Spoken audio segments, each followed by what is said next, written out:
Au Gabon, il n'y a personne qui peut insulter Oligui et rester tranquille.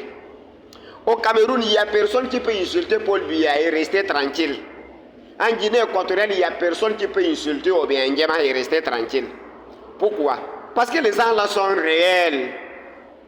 Mais si tu dis Jésus-Christ était un chien, Jésus-Christ n'a aucun pouvoir de te faire quelque chose. Il n'y a que des imbéciles qui adorent ça, qui vont venir avec les menaces. Oh, tu es fou, imbécile, tu ne connais rien. Tu vas voir un jour. Et l'imbécile qui court en Dieu, il n'y a que ça. Le pouvoir de Jésus-Christ, c'est la fiction.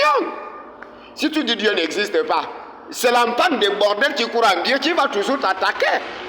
Puisque Dieu lui-même, c'est un dessin animé. Comment un dessin animé va se défendre? C'est l'imbécile qui croit au dessin animé là, qui va toujours t'attaquer en tout moment. Tu dis Dieu n'existe pas. Ou bien Jésus-Christ était un chien, ou bien l'enfant de bordel. C'est toujours l'imbécile, le fanatique, qui va venir t'attaquer. Si Dieu existait, le monde là devait être moins bien. Va laisser ton téléphone en route. Tu pars à la maison, tu retournes si tu vas trouver le téléphone là. Ils vont voler ça. Pourquoi les gens ne respectent pas les commandements de la loi de Dieu? Dieu dit ne fais pas ça. Les gens ne respectent pas ça. Parce que, de manière inconsciente, ils se rendent compte que Dieu n'existe pas. Tu crois en Dieu, ça veut dire tu doutes. Tu n'as même pas la certitude que Dieu existe. Tu crois. Tu crois, ça veut dire tu n'es même pas sûr que ça existe. On a peur des armes, les militaires. Quand le gouvernement dit couvre-feu à telle heure, tout le monde a peur parce que c'est réel. Mais Dieu interdit d'insulter les gens. Tu insultes les gens tous les jours. Les théâtres. L'imbécile qui court en ce Dieu-là, il fait le péché tous les jours. Il s'arrepentit tous les jours. Vous voyez la comédie. Il vole, après il regrette. Dieu est là. Un théâtre.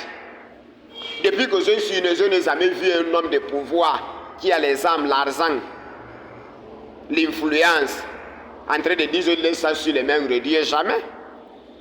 Quand le jour que tu veux écouter je laisse ça sur les mains de Dieu, c'est quelqu'un qui est faible. Tu n'as même pas besoin de mener les enquêtes si la personne là, il n'a pas de contact, il ne peut influencer.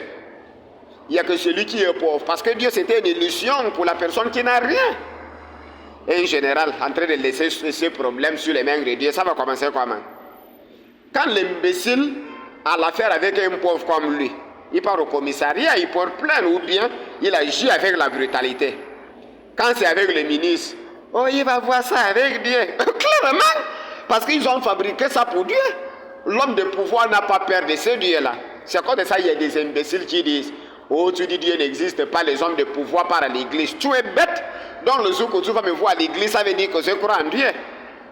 Les hommes de pouvoir partaient à l'église pour gagner les gens comme toi. Il y a les gens qui ont l'argent dans leur maison, ils n'ont même pas pitié de créer des entreprises pour les gens qui sont.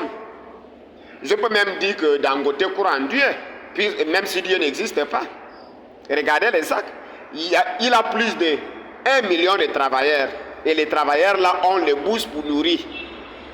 Ça veut dire Dangote nourrit plus de 30 millions ou 40 millions de personnes au monde. Ça là,